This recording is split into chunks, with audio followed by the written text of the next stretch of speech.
Day 252 of the Ukrainian War Map, also known as the Russo-Ukrainian War. Juzzy here, and today is another super quick update as I take a simplified and down-to-earth approach to some of the most important happenings on the ground in Ukraine today. And as always, I'll start off with the Russian military losses. So as of the 2nd of November 2022, so within the last 24-hour period, there's been quite the jump in terms of Russian military personnel losses. So currently sitting at an additional 800 losses there, so 73,270 approximately so far.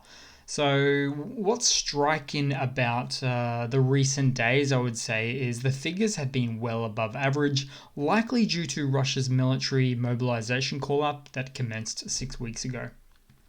Then we'll take a quick look at the hardware losses. So in terms of armored combat vehicles, a massive 24, for tanks 16, artillery 3, and 1 aircraft and 1 chopper in terms of losses there for the Russian side as well.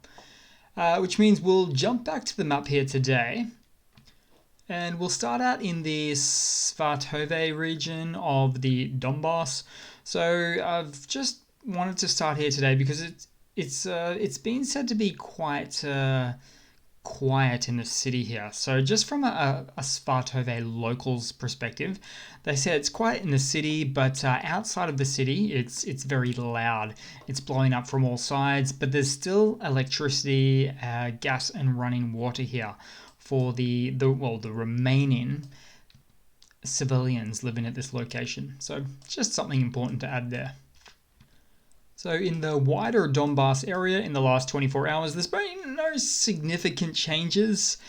Small tactical actions. Both sides are really fighting for the grey zones at the moment.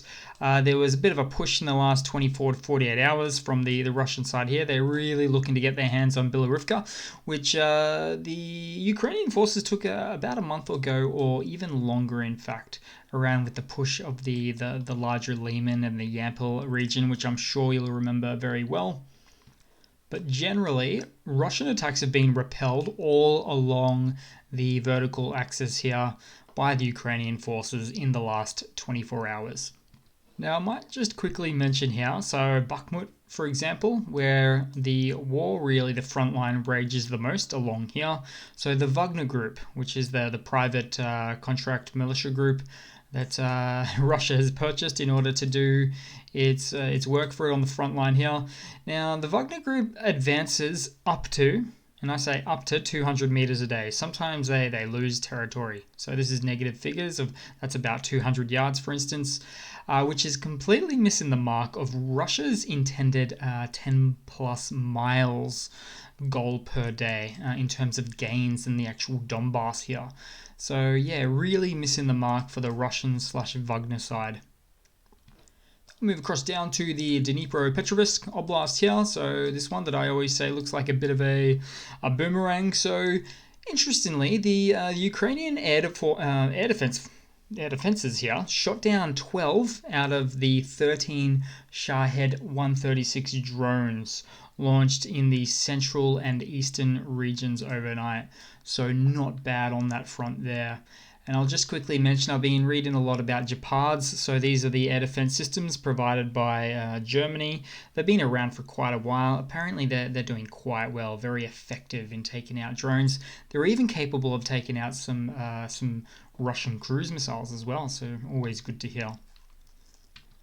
We'll move down across to the adjacent Kherson Oblast. Now the other big front line, of course. Now starting off, the occupation authorities in the Kherson region declared a forced relocation to citizens in this whole area in the last almost a week now. So really pushing them out to the, you call it the east side, and even across, in some instances, pushing them into Russia. But as part of this forced relocation, interestingly, it's not just happening on the north bank, it's happening on the south bank as well, here at Novokhovka there. So it's pretty interesting to see that they're getting civilians, where they choose not to, are really getting forced out of south of the Dnipro River too. And we'll move up a bit here to the actual closer to the front lines, which we can't yet see on this map because of all of those OPSEC reasons, but fighting and artillery duels continue just south of Davidivbrid. So that's more so in this middle area here. And Russia is, what they're actually seeming to do at the moment, with some updates, is shuffling their frontline constituency. Seems like they're putting the newly mobilized forces more and more to the front lines here. And they're moving back the more experienced paratroopers, for instance, to the second lines of defense, or in some instances, just moving them out altogether. But all in all, Ukraine's military, their operational command south, said that it destroyed 3 ammunition depots in this region in the last 24-hour reporting period there. You may have noticed I don't talk about ammunition depots as much anymore on this channel. It used to be pretty interesting if there was one every second day, then one every first day, but we genuinely are talking about as many as throughout the whole of Ukraine, about 5 to 10 per day. That's minimum. It's just gotten out of control with what's happening with the HIMARS, I suspect.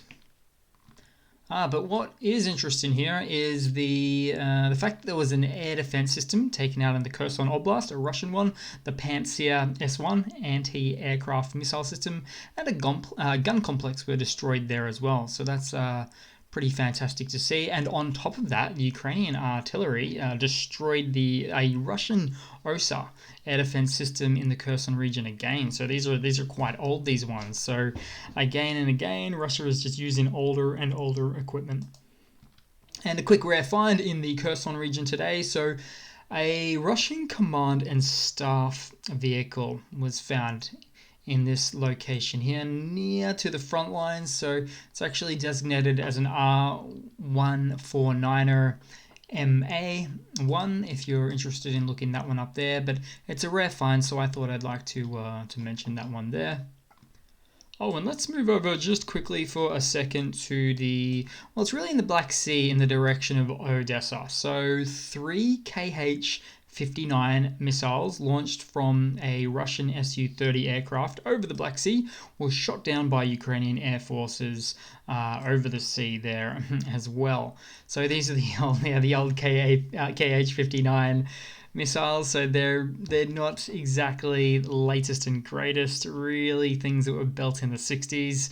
They hang on the roof of a museum, or sorry, I should say the ceiling up high, so similar to the older equipment for the air defense systems I mentioned a moment ago. So again, Russia, one day they'll be using swords. Almost literally. No, they won't go that far. Surely they'll concede defeat when all they've got left in their armories, their stockpiles, their ammunition warehouses is swords, which I'm sure don't even exist. Then we'll move across to some quick news. So on the grain front, Turkey called Russia's bluff and Putin backed down. So Russia, who just a day earlier said that they were no longer committing to the Ukrainian grain deal to let Ukrainian ships come out and export grains to, say, Africa, for instance, have since backpedaled on that decision after Ukraine and Turkey said, no, we're still sending out the grain ships. Do what you want. Called Russia's bluff. Russia is back in the mix now. As a result, 8 vessels with grain are expected to leave Ukrainian ports by November 3, so that will be good to see. And in some other news, Russia now begins its semi-annual fall conscription drive. So this is amidst reports of continuing covert mobilization on the Russian side there. So, to put this all in context, just the other day, Putin said, nope, no more military mobilization, no more conscriptoviches, we are done, fellas. And then just, a few days later, as of today, what do you know? There is the semi-annual for conscription drive. So it's set to conscript up to 120,000 men by December time. And it was also said somewhere by one of Putin's spokesmen or spokespeople that these wouldn't be conscripted into the war in Ukraine, these individuals, but that just constantly and continues to happen. Goodness, they just love lying to their own public as well, not just on the international stage. I feel like in 12 months from now, if things were to continue going the way they were, there would be a loss of 1 million Russian soldiers, not even kidding. If you want to include wounded and KIA, then okay, but I would even argue just the million KIA alone, and wounded, many millions more. It's just they're grabbing people from wherever they can. And if you've been watching this channel, you'll see that I've shown a lot of videos of very, very unhappy conscripted bitches there. In the end, it seems like the biggest threat for Russia right now is Russia, if I'm not mistaken. Oh, and in some other related news, before I tell you this news, if you watch this channel, I say always judge Russia by their actions, not by their words. So the Russian State Duma, or the whole parliamentary process and governance there, the representatives plan to submit a bill to Parliament making draft dodging illegal. The law stipulates that draft evaders could be punished with fines ranging from 200,000 to 500,000 rubles. So it's a lot of money for a Russian. But why would they pass a law like this if they've finished their mobilization like they say they have? Exactly. It's all one big scam. They're going to remobilize in a couple of months, even maybe as little as a few weeks. And in some other news, this is more of a mobilization blunder that I love to bring you guys. So in Shavushe, now this is an area within Russia. You can't see it from here. It's a little bit more inland, quite east of Russia, in fact. We've got a whole bunch of what they call mobiks or cannon fodder is dissatisfied with the lack of promised payments of 300,000 rubles to each of these mobilized infantry. Now, a couple of videos here. The first one shows them sort of protesting in the streets. They're not too happy about this at all because they haven't, in fact, got that promised 300,000 rubles. And in the second video, in the daytime, they're actually arguing it to the heads of military in that region there. So they are not happy chaps by any means. They were lied to. In the second video, they say, we were promised when we go, within 2 to 3 days, the 300K will be in our bank accounts. It never made it. One guy said, yeah, you got it. You just didn't see it. And they're like, no, we didn't. We didn't get it at all. Of course, they didn't get it. And with every video like this I see, I feel like we're always that one step closer to a bit of mutiny on the Russian side, one way or another. But sometimes I think, as you might know, they generally don't get weaponized or guns or training in these training staging locations like these guys are in. So sometimes I think it's actually a smart play for Russia to not give these newly mobilized conscripts weapons before deployment. And hey, maybe even the next step would be to not give them weapons after deployment. I mean, you've got to prevent that revolution somehow, right?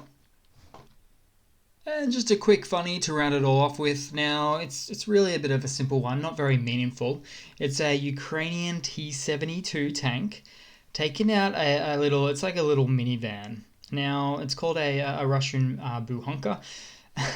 The reason why sometimes these ones are on the front line is because once a lot of the logistics infrastructure was taken out by the Ukrainians, so Russian logistics infrastructure for ammunition, all sorts of things like that, it was widely reported that Russia had to start sending ammunitions on ice cream trucks, as an example. And I don't know the specific one, but this looks like a cute little minivan ice cream truck, or at least a cheap Russian version of it anyway. And the T-72 proceeds to take it out. Obviously, no one's heard in this video, but it's it's just funny nonetheless. So that's pretty much it today, guys. Like I said at the start, super quick video today. It won't be like that for the rest of the week, so thanks for sticking by on this one today. Tuesdays and Wednesdays really take it out of me, but you've got me for the next 5 days in a row, that's for sure, with higher quality, longer, cleaner, smarter, wittier content soon, perhaps. So, yeah, cheers, guys, and I do hope to see all of you there in the next one. And thanks again for all your support. Cheers.